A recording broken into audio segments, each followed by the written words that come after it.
on the back half of the weekend. They're singing, calm yourself down. Why don't you take a minute? Let the air go in and out. Calm yourself down.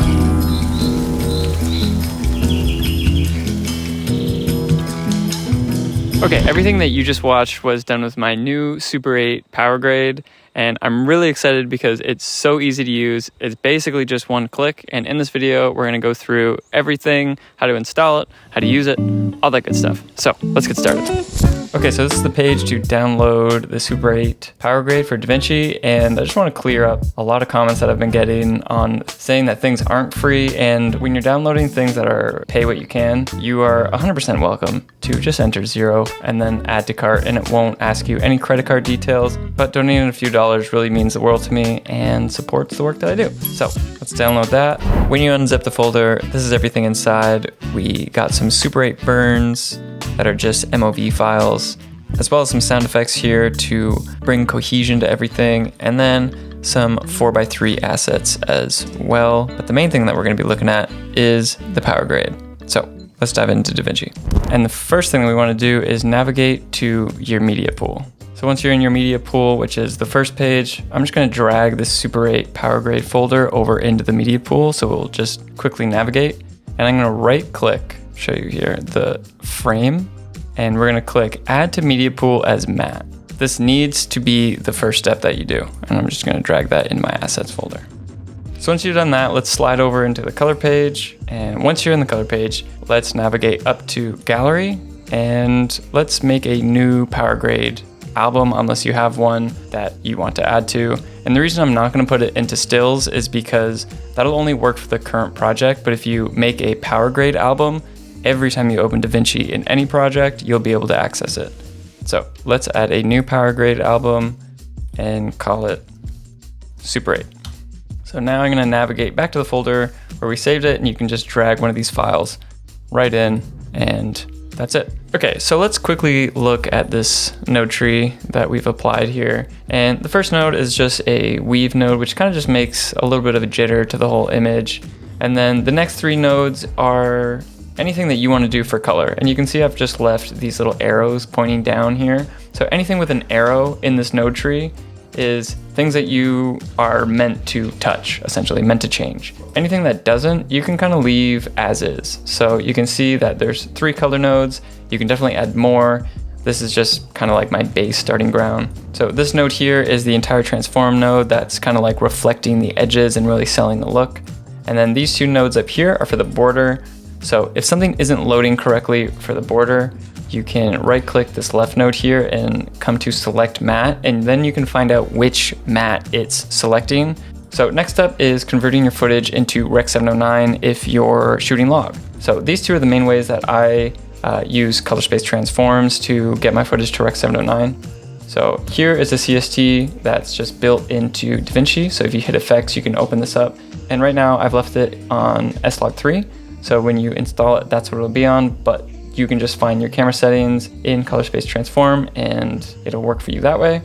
The next way I heavily use, I would say 99% of the time, is defaulting to the phantom LUTs. These are by far my favorite Rec 709 LUTs, and I would say that's the main way I do this, and that's why I've left 2 different nodes for color space transforms, because different footage might need different things, but that's how I have that set up. Then the next LUT I have over here is just a film LUT. This film LUT is actually baked into DaVinci, so you shouldn't need to install anything for it. And down here in the key tab, I've actually turned it down to 50%. So you can see if I dial it up to 1, it really makes those colors really punchy. And if I turn it completely off, you can see what we're actually working with just the Rec 709 LUT. So I've left it at 50%, which is 0.5, but feel free to come down here and tweak it as you see fit. So the next few notes here are just a really basic film emulation. I have a really light halation. I'm not a huge fan of when film emulation goes overboard with halation, so be careful with this one. And then next up I have blur. You can see that it just really kills all the sharpness in this digital footage. And then right after that I have some chunky grain coming in, And then on top of all that, I'll sharpen everything back up because I found when exporting and posting online, it's just really helpful to sharpen the grain on export. But feel free to turn that off and feel free to tweak this entire node tree as you want. This is just a starting point that I've come up with, and yeah, I think it works. So let's move on.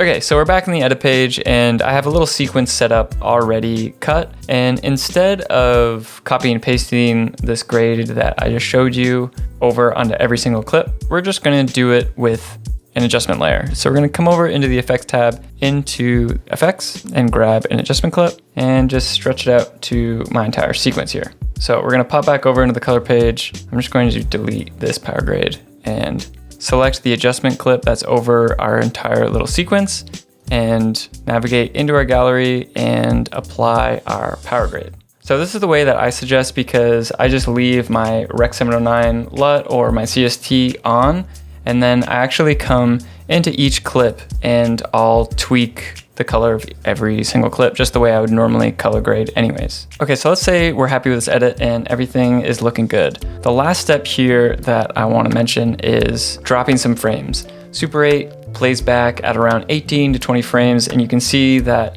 we're still rolling with smooth 24 here. So let's fix that. So let's highlight our entire sequence, come up to new compound clip, name this Super 8, and we're gonna navigate into our effects tab and we're gonna type in stop motion. Make sure that open effects is selected so you can find it. And let's drag this right on to our sequence. And you can see that now it's looking super choppy. We don't want that. So let's drop this around 2 or 3.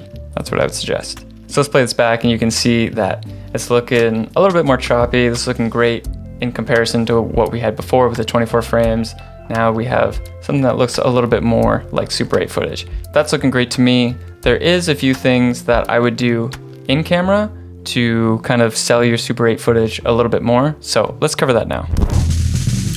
The first step I would recommend is having everything in focus. This is a dead giveaway that footage was shot on Super 8 when there's no depth of field. So stop that lens down all the way to 5.6 or higher. Okay, tip number 2 is zooming mid-take. If you got a zoom lens, use it.